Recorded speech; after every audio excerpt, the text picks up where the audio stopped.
We're in the middle of baking season, which is also known as the holiday season, and I would be remiss if I didn't contribute a new dessert recipe for all of you guys to enjoy. The two dessert recipes I posted last year, my paleo chocolate cake and my vegan caramel cheesecake, have been reader favorites ever since, and I have a feeling that this new dessert recipe is gonna be just as popular. So today I'm gonna show you how to make a flourless chocolate cake that is rich and decadent and divine.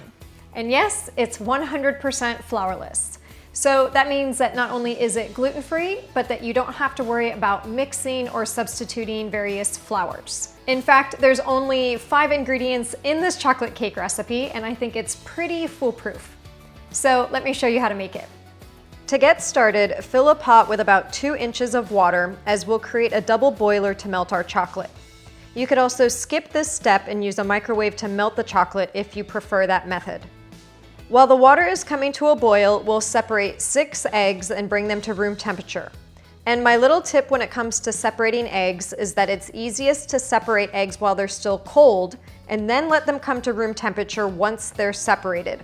So we'll go ahead and do that now. Many flourless chocolate cake recipes are really dense and almost fudge-like, but I prefer a lighter, more fluffier cake, so that's why we're separating the eggs.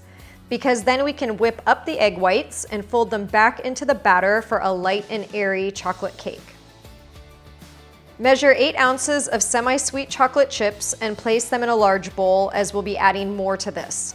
I also use Pascha chocolate chips as they're allergen friendly, and these are linked on the shop page on my website.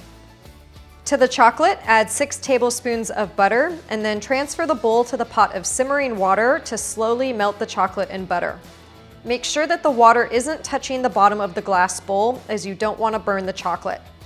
And after a few minutes, it should be completely melted and silky smooth when you stir it. Remove the chocolate from the heat and let it cool to room temperature, and then preheat your oven to 300 degrees Fahrenheit. Grease the inside of a 9-inch springform pan with butter, and do make sure you grease all the way to the top of the pan, as this cake expands a bit like a souffle. And then set this pan to the side.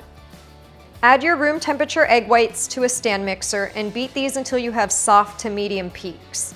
My word of caution when using a stand mixer for egg whites is that you can easily and quickly overbeat them, so do keep an eye on them.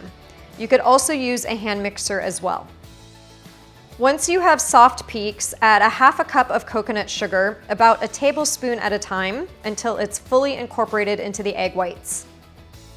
Normally, doing this with white sugar would create a meringue texture, but the granules of coconut sugar are much larger, so it's not quite as glossy as a meringue, but that's okay. We're just looking for it to be fully combined. You could also use maple syrup or a keto-friendly sugar like monkfruit, and I have tips on the blog post for using other sugars.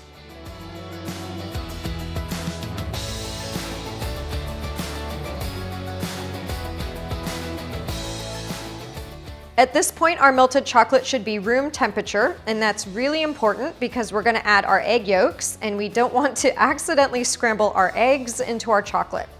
So add the egg yolks and stir them into the chocolate. You also wanna add a half a teaspoon of espresso powder to the chocolate. I accidentally left it off while filming, but it's the key ingredient that adds so much richness to this dessert. Add 1/3 of the egg whites to the chocolate and stir them together. You're just looking to lighten the heaviness of the chocolate at this stage, so don't worry about deflating the egg whites. Then add the remaining egg whites and gently fold them into the chocolate. You can do this by scraping your spatula in a circular motion around the outside of the bowl, lifting from the bottom to the top. When you're done, it should be pretty well combined, but it's also okay if there's still a few streaks in the batter. Pour the batter into your springform pan and bake it for 40 to 45 minutes.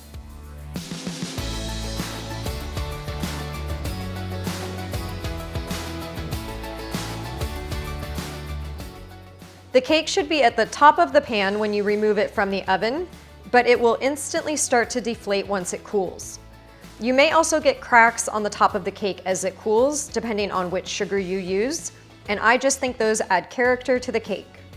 When it comes to serving your flourless chocolate cake, you can sprinkle it with powdered sugar, cacao powder, or dollop some of my coconut whipped cream with a side of berries. But today, I'm a bit of a purist and sticking with more chocolate. As you slice the cake, you'll instantly be able to tell that it's not overly dense. It's light and fluffy, yet rich and decadent. And that, my friends, is how easy it is to make a flourless chocolate cake that's gluten-free and paleo-friendly.